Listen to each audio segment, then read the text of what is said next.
Halo teman-teman, selamat datang di video kali ini. Saya akan membahas dua materi penting. Apa sih materi pentingnya? Yaitu teorema Bayes dan diagram pohon. Yuk kita gali lebih dalam apa sih dua materi tersebut. Untuk sekedar info, teman-teman bisa menyediakan buku catatan untuk menulis setiap poin-poin penting dalam materi. Langsung saja kita membahas materi pertama tentang teorema Bayes. Teorema Bayes diambil dari nama penemunya, yaitu Thomas Bayes, yang merupakan seorang ahli statistik, filsuf, dan pendeta. Teorema ini menggambarkan hubungan antara peluang bersyarat dari dua kejadian dan memiliki penerapan yang cukup penting terutama dalam statistika. Dalam teori probabilitas dan statistika, teorema Bayes adalah sebuah teorema dengan dua penafsiran berbeda. Dalam penafsiran pertama yaitu penafsiran Bayes. Teorema ini menyatakan seberapa jauh derajat kepercayaan subjektif harus berubah secara rasional ketika ada petunjuk baru. Yang kedua, dalam penafsiran Frequentis. Teorema ini menjelaskan representasi inverse probabilitas dua kejadian. Teorema ini merupakan dasar dari statistika Bayes dan memiliki penerapan dalam sains, rekayasa, ilmu ekonomi terutama ilmu ekonomi mikro, teori permainan, kedokteran, dan hukum. Penerapan teorema Bayes untuk memperbarui kepercayaan dinamakan inference bias. Nah, apa sih itu teorema Bayes? Teorema Bayes adalah persamaan yang memberitahukan cara menggunakan data yang dapat diamati untuk membuat inferensi tentang hal yang tidak dapat diamati. Misalnya, pengguna optimis sering ingin memilih perlakuan yang memiliki rasio konversi terbesar dalam jangka panjang. Satu-satunya cara untuk mengetahuinya dengan pasti adalah dengan mengamati setiap pengunjung situs selama masa aktif perlakuan. Namun, menunggu selama itu akan menggagalkan tujuan dan eksperimen. Sebagai gantinya, kami mengambil sampel acak pengguna untuk memperkirakan perlakuan mana yang memiliki rasio konversi terbesar dalam jangka panjang. Teorema Bayes memungkinkan kita mengambil data dari sampel acak pengguna dan membuat perkiraan tentang suatu yang tidak dapat diamati, seperti apakah suatu perlakuan memiliki rasio konversi terbesar dari sekumpulan perlakuan. Pernyataan yang tidak dapat diamati seperti ini adalah hipotesis dan direpresentasikan dengan H. Dapat dilihat, Zenius mendeskripsikan bahwa teorema Bayes yaitu suatu formula yang menjelaskan bagaimana caranya memperbarui sebuah probabilitas dari suatu hipotesis saat kita sudah menemukan suatu bukti atau petunjuk yang baru. Jadi bisa dikatakan juga sebagai suatu teorema dengan dua penafsiran yang berbeda. Teori ini menyatakan seberapa jauh sih suatu derajat kepercayaan subjektif harus berubah secara rasional ketika ada bukti baru. Berikutnya, metodologi Bayesian yang digunakan oleh optimis berpusat pada penggunaan data untuk menginferensi seberapa mungkin sebuah hipotesis benar menggunakan teorema Bayesian. Rumusnya sebagai berikut. Peluang kejadian H terhadap data sama dengan peluang kejadian data terhadap H dikali peluang kejadian H dibahagi peluang kejadian data, yang menghasilkan peluang kejadian H terhadap data. Fungsi dari P berarti probabilitas dan terhadap berarti berdasarkan. Jadi, peluang kejadian H terhadap data adalah probabilitas bahwa hipotesis benar berdasarkan data yang kita amati. Sisi kanan teorema Bayesian harus dipahami agar kita dapat melakukan inferensi Bayesian, tetapi hasil optimis tidak perlu dipahami. Teman-teman sudah mendengarkan penjelasan inverse bias, jadi mari kita lanjut ke contoh singkat dari teorema Bayes. Misalkan kawan Anda bercerita dia bercakap-cakap akrab dengan seorang lain di atas kereta api. Tanpa informasi tambahan, peluang dia bercakap-cakap dengan perempuan adalah 50%. Sekarang misalkan kawan Anda menyebut bahwa orang lain di atas kereta api itu berambut panjang. Dari keterangan baru ini, tampaknya kawan Anda bercakap-cakap dengan perempuan. Karena orang yang berambut panjang biasanya seorang perempuan. Teorema Bayes dapat digunakan untuk menghitung besarnya peluang bahwa kawan Anda berbicara dengan seorang wanita. Bila diketahui berapa peluang seorang wanita berambut panjang, misalkan W adalah kejadian percakapan dilakukan dengan seorang wanita. L adalah kejadian percakapan yang dilakukan dengan seorang berambut panjang. Dan M adalah kejadian percakapan dilakukan dengan seorang pria.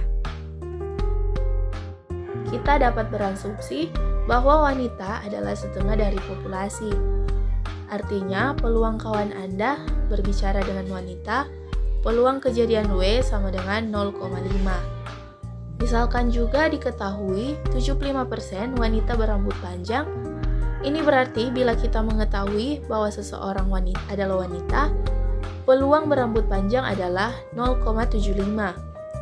Kita melambangkan sebagai peluang kejadian L terhadap W sama dengan 0,75. Sebagai keterangan tambahan, kita juga mengetahui bahwa peluang seorang pria berambut panjang adalah 0,3. Dengan kata lain, peluang kejadian L terhadap M sama dengan 0,3.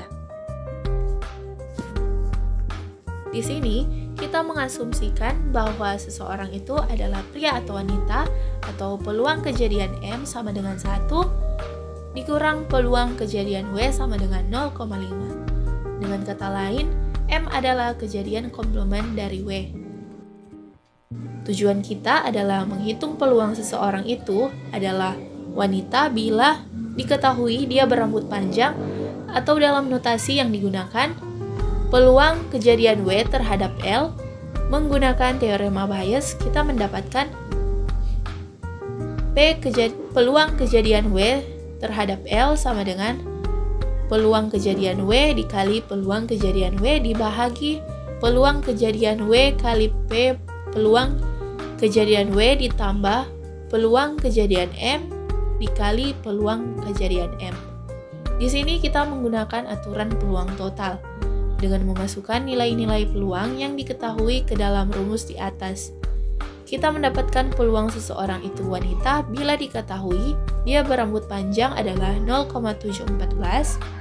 Angka ini sesuai dengan intuisi awal kita, bahwa peluang kawan kita itu bercakap-cakap dengan wanita meningkat. Dari contoh di atas, kita bisa merumuskan teorema Bayes secara umum. Secara umum, teorema Bayes dinyatakan sebagai peluang kejadian A terhadap B sama dengan peluang kejadian A dikali peluang kejadian A dibahagi peluang kejadian B. Dalam notasi ini, peluang kejadian A terhadap B berarti peluang kejadian A bila B terjadi dan peluang kejadian B terhadap A, peluang kejadian B bila A terjadi. Sampai di sini pembahasan tentang materi teorema Bayes. Sekarang kita masuk ke materi yang kedua, yaitu diagram pohon.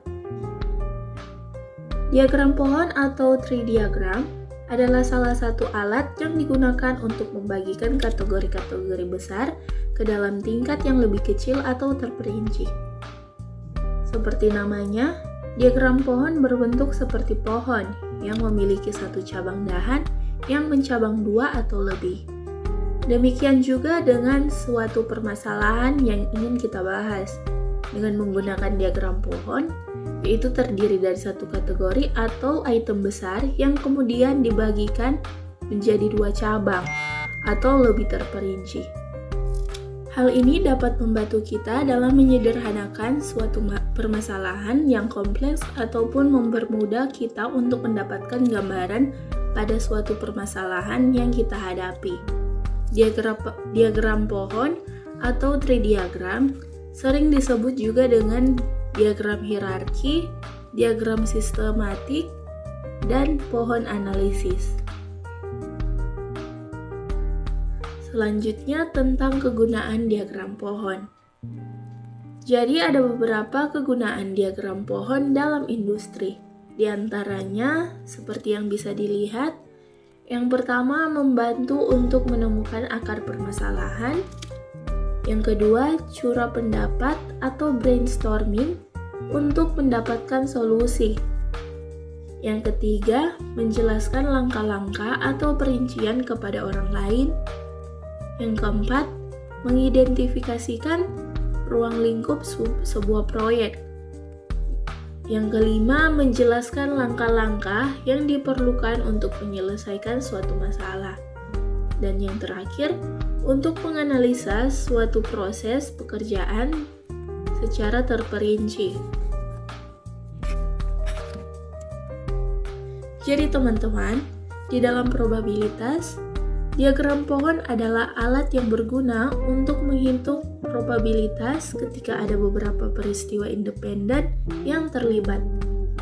Mereka mendapatkan nama mereka karena jenis diagram ini menyerupai bentuk pohon.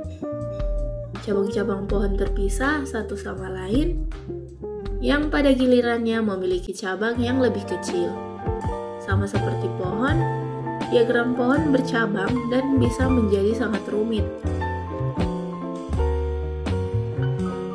Dan kesimpulan yang dapat saya ringkas dari pembahasan dua materi ini, yaitu teorema Bayes dan diagram pohon pada video kali ini adalah, untuk kesimpulan teorema Bayes dapat menggambarkan hubungan antara peluru bersyarat dari dua kejadian dan memiliki penerapan yang cukup penting terutama dalam statistika. Dan untuk kesimpulan diagram pohon, yaitu dapat membantu kita menemukan tindakan-tindakan yang diperlukan untuk mengimplementasikan sebuah solusi atau rencana, untuk menganalisis proses secara detail, dan untuk melakukan penyelidikan mengenai akar penyebab suatu permasalahan. Tak terasa kita sudah berada di akhir materi. Demikianlah pembahasan materi tentang teorema Bayes dan diagram pohon. Jika teman-teman suka dengan video kali ini, silakan di-like, dan jika teman-teman memiliki saran, pertanyaan, ataupun tanggapan, silakan ketik di kolom komentar. Dan jangan lupa subscribe channel ini. Pastinya channel ini akan membantu teman-teman dalam memahami berbagai macam materi yang ada. Kata penutup di akhir video, jangan pernah berhenti belajar karena hidup tak pernah berhenti mengajarkan. Oke, thank you guys, see you.